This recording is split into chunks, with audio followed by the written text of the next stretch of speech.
Rochester police still do not know who's behind a drive-by shooting in Northwest Rochester Sunday morning. Players who suffered at least one concussion with a loss of consciousness developed more memory problems later in life. Good morning, Rachel. It is gorgeous out here at Badger Ridge Park in Northwest Rochester. Less than 2 weeks after ground was broken, work is well underway at the site of Austin's new Spam Museum. As you head out the door this morning in Rochester, you might want to give yourself a little extra time. Good morning, Rachel. It all ends here on Sunday morning.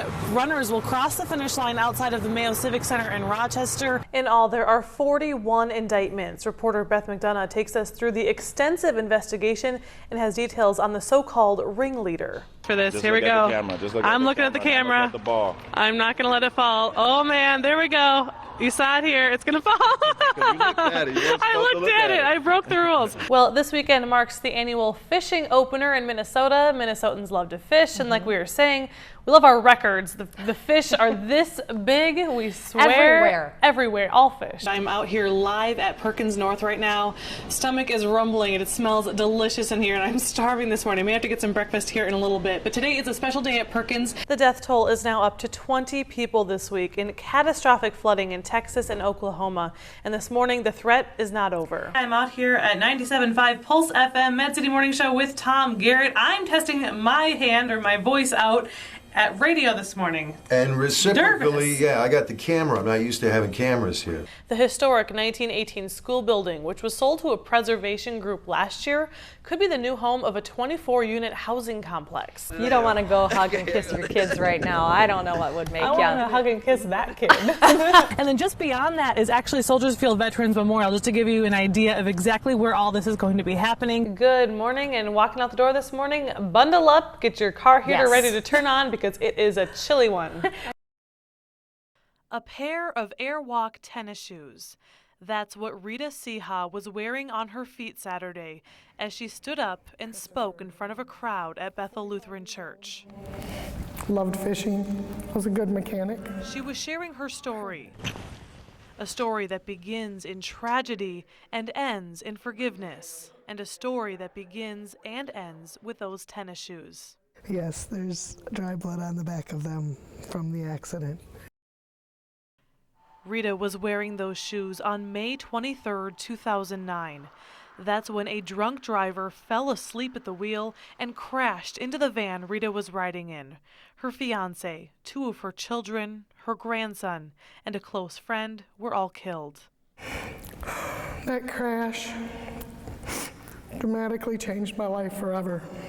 Rita was the only survivor, and over the past 6 years, she's been learning to cope with her loss. From the funeral of her children, which took place at Bethel Lutheran Church. I had quite a tough time knowing there was a casket sitting there at one point that had my loved ones in it. To the trial of the man responsible, Chris Frisch.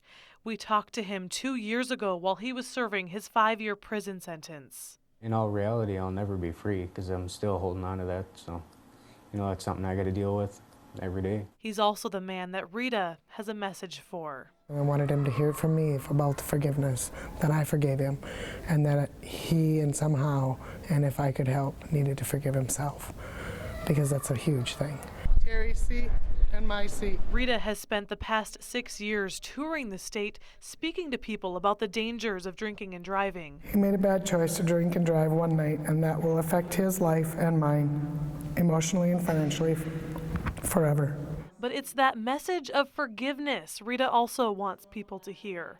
A message she shared with these students in Winona on Wednesday. A message she delivered with Chris, recently released from prison, standing by her side. My friend and my side partner as a survivor. Together, him and I will try to keep this word going to help prevent it from happening to anybody else. And a message she shared once again at Bethel Lutheran Church on Saturday. Chris in the audience. I'm proud to be able to stand up here today and say that I forgive him because God has forgiven me and I know God has forgiven him. And those tennis shoes, size 10, Airwalks, are just a small reminder of how many steps Rita has taken to get to this point, and how many steps she will take in the future. Turn the page to the next chapter of my life. They'll never be forgotten, never, ever in myself. I will remember them every day until I no longer on the earth. But it's okay to move on.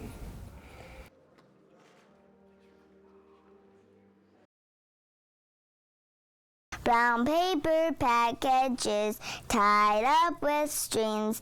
These are a few of my favorite things. Some of Rose Miller's favorite things include singing, Doorbells and sleigh bells and schnitzel with noodles. jumping on the trampoline, and being a princess. And as some 9-year-olds do, she has little brother problems. James goes to preschool. He wakes me up every time on the weekends. He doesn't let me help him buckle. And he doesn't share the upstairs bathroom. And he tells me what to do. But unlike most 9-year-olds, Rose struggles with something you can't see just by looking at her.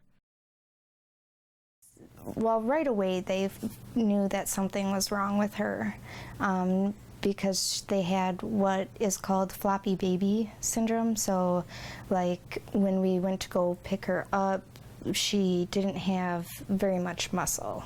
The hardest part of all of it, I think, was just to watch her get stuck with a needle, you know, to draw blood over and over and over again, and the waiting, not knowing what it was. After more than 2 months of testing, Rose's parents, Alyssa and David, got their answer. But then at 76 days old, we found out that she has Prader-Willi syndrome. And it's something that isn't curable. It was scary. Like, we went outside and I just cried. Prader-Willi syndrome, according to Mayo Clinic, is a rare genetic disorder. The main symptom, a constant sense of hunger. I like Sloppy Joes. She will never feel full. That's just the main aspect of Prader-Willi. We started out at a really young age with her on a set schedule and set diet. Prader-Willi also comes with low muscle tone and delayed physical and mental development. And that sense of never feeling full can be very dangerous. What can potentially happen is they'll eat until their stomach bursts open and releases the toxins into their body. So it's very, very important not to overfeed someone with Prader-Willi. So for Rose and her family, meal times can be difficult. She's snuck food before, where we'll find candy wrappers. I feel sad because I want to eat a lot of food, but I can't, and it's hard for me to understand that I can't eat too much. We try to definitely limit the amount of food that she gets on her plate while making sure she gets a well-balanced, fruits, vegetables, grain, protein at every meal.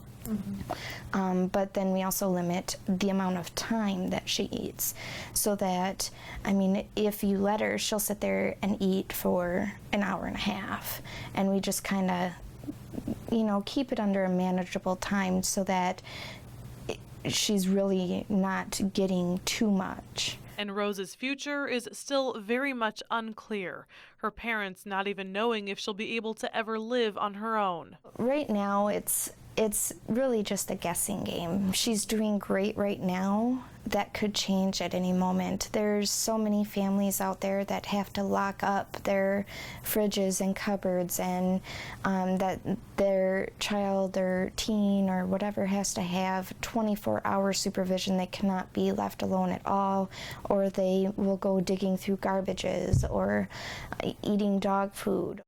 But what is clear is Rose's vision of the future. What do you want to be when you grow up, Rose? Cop, queen, princess, and I want to work at the Mayo Clinic. And until then, she just plans to keep on singing. Wild geese that fly with the moon on their wings. In Byron, Brianna Long, You are my favorite things. ABC 6 News. My dresses with blue satin sashes, snowflakes that stay on my nose and my lashes, silver white winters that melted to springs.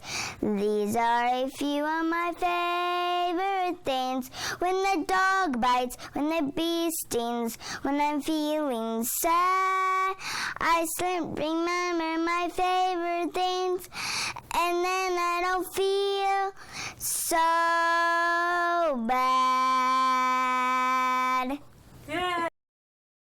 It is a product you likely have right in your kitchen pantry, peanut butter. But what you may not know is that there is a company right here in southeast Minnesota that makes it.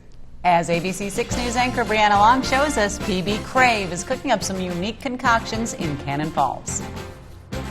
It's peanut butter jelly time! Peanut butter jelly time! Peanut butter jelly time! Where you at? Where you at? In order to have peanut butter jelly time, you have to start with the peanut butter. Peanut butter jelly! And there's plenty of it at Kurt's Peanut Butter Company in Cannon Falls. It's the home of PB Crave. PB Crave is a all-natural peanut butter. We have 4 different flavors. PB Crave is a little different than your typical peanut butter. They incorporate other flavors into the mix. It's Razzle Dazzle. It's a raspberry with white and dark chocolate. Cocoa Bananas, which is a banana with chocolate. We have Choco Choco, which is a double chocolate. And then we have Cookie Nookie, which is our cookie dough. Company execs also claim it's a healthier option. There's some big hazelnut spread companies out there that are doing fantastic. They've got 20 plus grams of sugar where we come in at our bananas only got 3. So. And when you buy it, you're also helping out children in need. We do support an agency called Project Peanut Butter with this, so we know that for every jar of products that we're selling, we are going to help malnourished children throughout the world. The company is relatively new, only about 2 years old, and it was started by a man who didn't even like peanut butter. But he wanted to have the peanut butter he did like, and we just started to come up with some different formulations and flavors and kind of sprung from there, and we figured, okay, let's give this a shot. And 2 years later, the word has spread like, well, you know. Feedback is tremendous. On our Facebook, we've had all kinds of people posting different recipes. We've had people using it in pasta and pies, and you name it, it's being used. If you want to stop him, it's going to take everything you have. And coming up this summer, this small company is getting in business with the big screen. We do have a relationship, we're partnership with 20th Century Fox. They are promoting a new movie that launches in August called The Fantastic Four. And we actually have new labels and a new shipper display that will have the 4 characters, Fantastic Four characters on Fantastic Four products of peanut butter. We can tell you all about how the company is doing, but the big question, how does it taste? Most of my bites are getting bigger each time I go into one. As a peanut butter lover myself, I had to taste test all 4 of these flavors. The winner, in my book, Razzle Dazzle. Yes, in fact, I even keep one in my briefcase because my favorite way is to eat it out of the jar. And with so many people eating it out of the jar or on a PB&J, demand is increasing. Right now, the company puts out about 4 pallets a day. In just a few weeks, they're increasing that to 10. And the hope is, of course, to keep on growing.